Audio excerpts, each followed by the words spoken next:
Hello everyone. आज की इस वीडियो में हम देखने वाले हैं कि आप डायरी एंट्री कैसे लिख सकते हो, जो कि आपके एग्ज़ाम पर्पज़ से काफ़ी ज़्यादा इम्पॉर्टेंट है। और ये डायरी एंट्री हर बार एग्ज़ाम में पूछी जाती है। रिसेंटली जो एग्ज़ाम हुआ था उसमें भी ये डायरी एंट्री पूछी गई थी। बट क्या होता है कि क्वेश्चन थोड़े चेंज होते रहते हैं, जो आपका टॉपिक है वो चेंज होते रहते हैं। लेकिन जो ऊपर का फॉर्मेट है, जैसे कि आप देख सकते हो, आपका डे कौन सा दिन है आपका, किस दिन आप लिख रहे हो, तारीख क्या है, मंथ क्या है, ईयर क्या है, ठीक है, और किस समय लिख रहे हो, ये चीज़ें हैं वो आपको सेम ही रहती हैं। मतलब आप अपने अकॉर्डिंग आप कुछ भी डाल सकते हो। फिर आपको डायरी एंट्री लिखना होता है। देन उसके बाद टॉपिक के अकॉर्डिंग, जो भी टॉपिक में पूछा गया है उसके अकॉर्डिंग आपको अपनी डायरी एंट्री लिखनी होती है। जैसे कि यहाँ पे भी एक डायरी एंट्री लिखी हुई है। बट जो अभी रिसेंटली एग्ज़ाम हुआ है उसमें पूछा गया था कि रिसेंटली आप एक टूर पे गए हो या एक ट्रिप पे गए हो, उसके बारे में आपको लिखना है।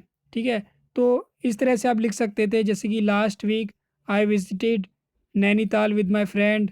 ठीक है, इतना लिखने के बाद और भी चीज़ें डाल सकते थे। I visited there on date डाल सकते थे। और डाल सकते थे कि I woke up early because I had we had to catch the train. मतलब बहुत सारी चीज़ें हैं जो आप अपने अकॉर्डिंग डाल सकते थे। उसके बाद एंड में आप थोड़ा लिख सकते थे गुड नाइट या जो भी आपको लिखना है, और अपना नाम डाल सकते थे। तो इसी तरह से अगर आपके अपकमिंग एग्ज़ाम में ये वाला डायरी एंट्री का क्वेश्चन पूछा जाता है तो आपको ये रूल फॉलो करना है। ये आपको जो ऊपर फॉर्मेट दिखा हुआ है ये आपको सेम रखना है। उसके बाद जो भी क्वेश्चन में पूछा गया है उसको अपने अकॉर्डिंग आपको लिखना है। ये मैं आपको एक एग्जांपल आपको देता हूँ। जैसे कि ये क्वेश्चन है, इस क्वेश्चन में बेसिकली पूछा गया था कि डायरी एंट्री लिखो।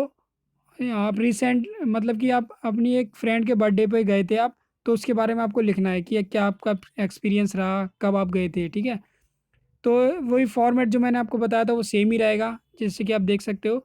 उसके बाद आपका डायरी एंट्री शुरू होती है, जैसे कि यहाँ पे लिखा हुआ है today I went to my friend home because today was his birthday. ठीक है, मैंने आपके फ्रेंड के घर गया आज क्योंकि उसका बर्थडे था। When I entered his home I saw all my friend was there. जब मैं वहाँ पहुँचा तो मैंने देखा कि मेरे सारे फ्रेंड जो थे वहाँ प्रेजेंट थे, वहाँ पे उपस्थित थे। ठीक है, तो इस तरह से बेसिकली एक जो भी क्वेश्चन पूछा जा रहा है उसके अकॉर्डिंग आपको यहाँ पे जो भी अपनी डायरी एंट्री है वो लिखनी है। ठीक है, तो आई होप आपको इसके थ्रू थोड़ी बहुत हेल्प मिली होगी। तो वीडियो को लाइक करें, चैनल को सब्सक्राइब करें। Thank you for watching this video.